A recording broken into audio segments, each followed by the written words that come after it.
제사장들과 레위 사람들과 나이 많은 족장들은 첫 성전을 보았으므로 이제 이 성전의 기초가 놓임을 보고 대성통곡하였으나 여러 사람은 기쁨으로 크게 함성을 지르니.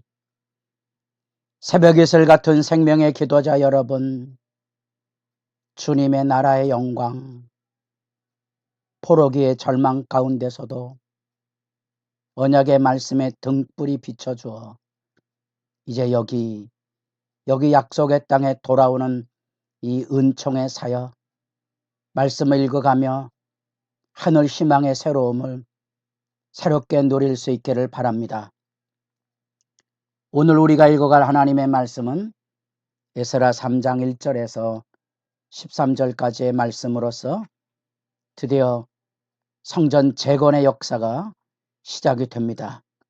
이 고레서를 통하여 이루어지는 귀한의 놀라운 영광의 역사 앞에 하나님의 일꾼들을 분별하는 명부를 확인하고 드디어 재건 사역에 깃발을 들게 됩니다. 그 놀라운 역사는 포로 귀환 속에서 신앙 공동체의 열망이 있었던 겁니다. 포로로 끌려간 하나님의 백성들, 하나님이 그들을 버린 것이 아니라 그들이 하나님을 버리고 살았던 것, 그걸 이제 절절히 깨닫고 그 안에서 하나님의 희망의 말씀을 다시 생각해 보는 겁니다. 예레미야를 통하여 포로기 기간이 70년, 하나님의 때가 차고 약속의 땅이 하나님의 백성으로 범죄하여 하나님의 규례가 시행되지 못한 그 땅에 안식이 이루어지고 돌아갈 기회가 열려진 겁니다. 돌아갈 기회를 열어주는 첫 번째 하나님의 기름 부은 주의 일꾼은 놀랍게도 이방왕 고레스라는 거. 그 이름은 이사야를 통하여 미리 예고된 이름이고 그 은혜의 감격을 가지고 돌아옵니다. 그들의 마음 안에는 다시는 하나님을 잃어버리지 말자. 하나님을 구하고 찾고 두드리며 살아가는 참된 믿음의 갱신과 변화와 회개가 쏟아져서 그런 돌아오는 길에 고레서를 통하여 배려를 가지고 약탈에 갔던 성전의 기명과 더불어 여러 가지 후원 물품, 주변의 민족들에게 성전을 도우라는 격려의 말씀을 가지고 돌아와 여기 지금 하나님을 예배하는 다시는 하나님을 멀리하고 포로로 끌려가는 비참함에서 벗어나자 그 거룩한 절박한 열망을 가지고 그들이 성전 건축에 참여하게 됩니다. 3장 1절은 그래서 장엄한 이야기입니다. 이스라엘 자손이 각자의 성읍에 살았더니 일곱째 달에 이르러 일제히 예루살렘에 모인지라. 마치 마음이 하나 돼서 각자의 성읍, 약속의 땅으로 돌아왔지만 아직 그들은 삶의 터전을 뿌리내리지 못한 척박한 현실이죠. 왜냐하면 이미 그 땅을 차지하고 있었던 사람들이 있었고요. 원래 자기 땅을 찾을 수 없는 그런 고단한 현실, 법적인 현실, 힘의 지배 아래에 있는 현실들을 겪어가면서도 불구하고 일곱째 달 6월절로 시작이 되는 종교력의 1월이 있다면 일반 민간력에 있어 새해는 일곱째 달이죠.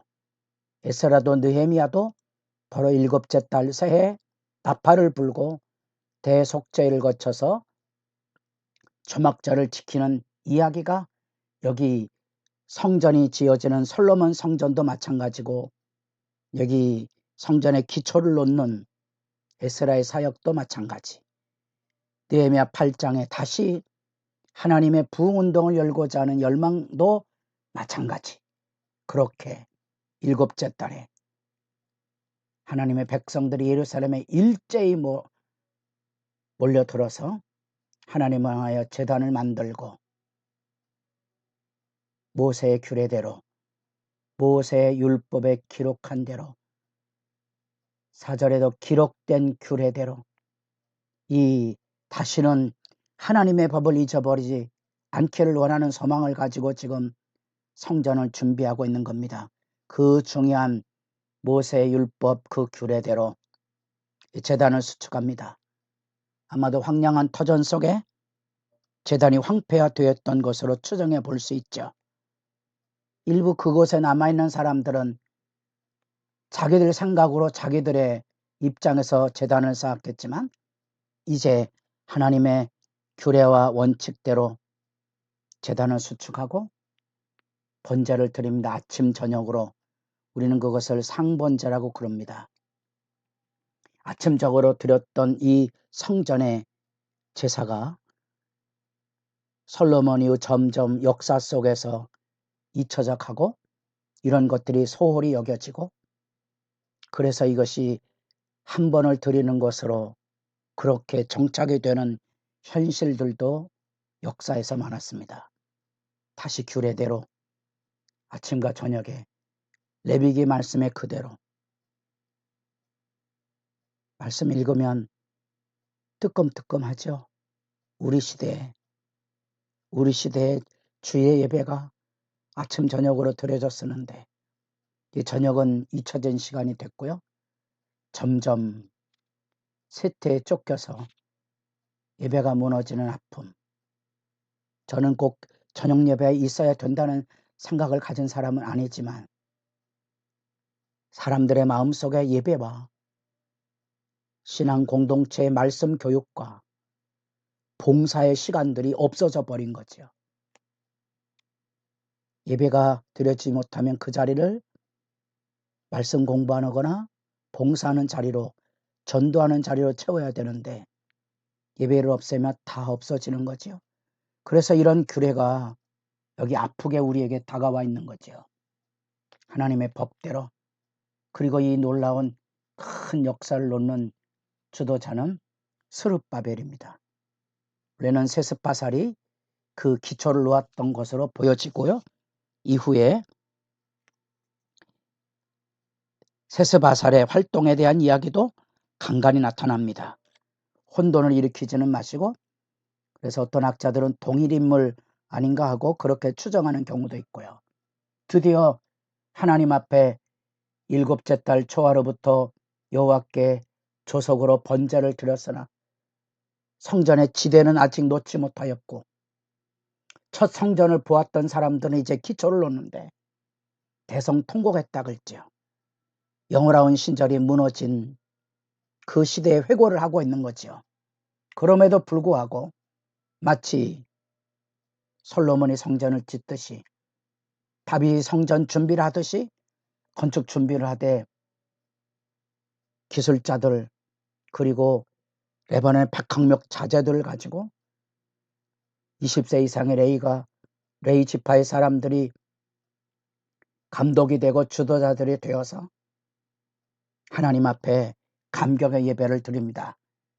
제사장들은 예복을 입고 나팔을 들고 아삽 자손 레위 사람들은 재금을 들고 서서 여호와를 찬양하고 백성들은 감사하여 찬양에 화답하는 감격의 예배 순간들이 여기 열려져 있는 겁니다.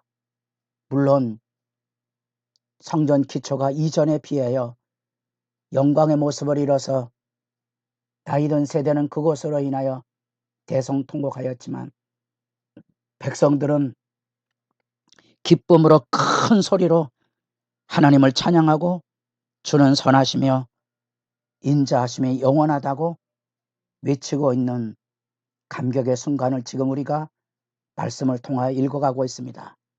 역사의 심판으로서의 고단한 포로기 그것이 하나님이 버린 시간이 아니고 하나님의 심판이고 믿음을 지킨 사람들은 하나님이 보호해서 다시 약속의 땅으로 돌아오게 할 것이다.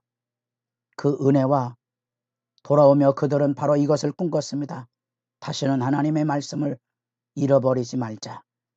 다시 모세율법의 규례대로 아침과 저녁으로 번제를 드리고 성전을 기초를 놓으며 제사장의 나팔, 찬양대의 찬양, 백성이 화답하는 이 감격의 메아리를 여러분도 마음에 담아 하나님을 예배하는 시간이, 하나님을 향한 기도하는 시간이 영광스럽기를 바랍니다.